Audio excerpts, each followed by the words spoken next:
ಆಗ್ಲೇ ಹೇಳ್ದಾಗೆ ಹೌದು, ನಮ್ಮ ಮನೆಯಲ್ಲಿ ತುಂಬಾ ಶೀಲ್ಡ್ಗಳಿದ್ದಾವೆ, ಹೆಮ್ಮೆ ಆಗುತ್ತೆ. ಆಗಿನ ಕಾಲದಲ್ಲಿ ನಾವು ಯಾವುದೇ ಒಂದು ಪುಟ್ಟು ಸಿನಿಮಾ ಮಾಡಿ ನನ್ನ ತಾಯಿಲದ ತವರು ಅನ್ನುವಂಥ ಒಂದು ಪುಟ್ಟು ಬಡ್ಜೆಟಿನ ಒಂದು ಸಿನಿಮಾವನ್ನ 100 ದಿನ ಆಚರಿಸ್ಕೊಂಡಾಗ ಡಾಕ್ಟರ್ ರಾಜ್ಕುಮಾರ್ ಅಪ್ಪಾಜಿ ಅವರು ಬಂದಿದ್ರು ಶೀಲ್ಡ್ ಕೊಡೋಕ್ಕೆ. ಕನ್ನಡ ಸಿನಿಮಾ ಒಂದು 100 ದಿನ ಓಡಿದೆ ಅಂದಮೇಲೆ ನಮ್ಮ ಹೆಮ್ಮೆ ಅಲ್ವಾ ಅಂತ ಅಪ್ಪಾಜಿಯವರೆಲ್ಲ ಬಂದು ನಮಗೆ ಶೀಲ್ಡ್ ಕೊಡೋರು ಅಂದರೆ ನಾವು ಎಷ್ಟು ಒಳ್ಳೆ ದಿನಗಳನ್ನ ನೋಡ್ಕೊಂಡು ಬಂದಿದ್ದೀವಿ ಅಂತ.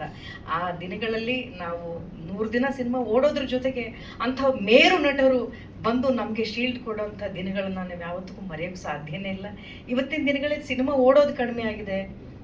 25 ವಾರ ಸಿನಿಮಾಗಳೆಲ್ಲ ನಮ್ಮ ಜೀವನದಲ್ಲಿ ನೋಡಿದ್ದೀವಿ. ಇವತ್ತು 25 ದಿನ ಅನ್ನೋದೇ 25 ವಾರಕ್ಕೆ ಸಮ ಆಗಿ ನಿಂತಿದೆ.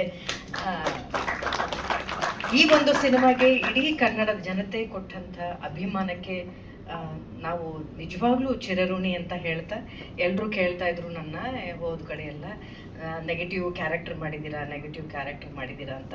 ನನಗೆ ಅನಿಸಿತ್ತು ನೆಗೆಟಿವ್ ಕ್ಯಾರೆಕ್ಟರ್ ಮಾತ್ರ, ಆದರೆ ಸಿನಿಮಾದಲ್ಲಿ ಪ್ರಸ್ತುತವಾಗಿ ಉಳ್ಕೊಳ್ಳೋದು, ತೆರೆಯ ಮೇಲೆ ವಿಭಿನ್ನವಾದಂಥ ಪಾತ್ರಗಳು ಮಾಡೋದಿದೆಯಲ್ಲ, ಅದಕ್ಕಿಂತ ದೊಡ್ಡ ಪಾಸಿಟಿವ್ ರೋಲ್ ಇಲ್ಲ ಅಂತ ನನಗನ್ಸುತ್ತೆ. ಸೊ ಆ ಥರದ ಒಂದು ಪಾತ್ರ ಕೊಟ್ಟಂಥ ಇಡೀ ತಂಡಕ್ಕೆ ನಾನು ತುಂಬ ಹೃದಯದ ಧನ್ಯವಾದಗಳನ್ನ ತಿಳಿಸ್ತೀನಿ.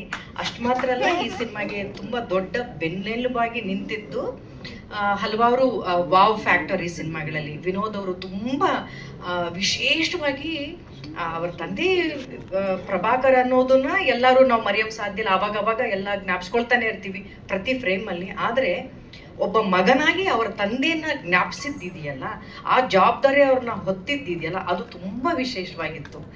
ಈ ಸಿನಿಮಾದಲ್ಲಿ ಪ್ರತಿಯೊಂದು ಫ್ರೇಮಲ್ಲೂ ಕೂಡ ಅವ್ರ ತಂದೆ ಜ್ಞಾಪಕ ಬರೋರು, ಆ ಆ್ಯಕ್ಟಿಂಗಲ್ಲಿ, ಎಮೋಷನ್ ಸೀನ್ಸಲ್ಲಿ, ಆ ಫೈಟಲ್ಲೆಲ್ಲ ಅವ್ರು ಜ್ಞಾಪಕ ಬರೋರು. ಅಷ್ಟು ತಲ್ಲೀನತೆ ತುಂಬ ವಿಶೇಷವಾಗಿತ್ತು ವಿನೋದ್ ಪ್ರಭಾಕರ್ ಅವರ ಈ ಒಂದು ಸಿನಿಮಾ. ಅದರಲ್ಲಿ ಮಾಲಾಶ್ರೀ ಅವರು ವಾವ್ ಫ್ಯಾಕ್ಟರ್ ಇಂಟರ್ವೆಲ್ ಆದಮೇಲೆ ಅವ್ರು ಬಂದಿದ್ದು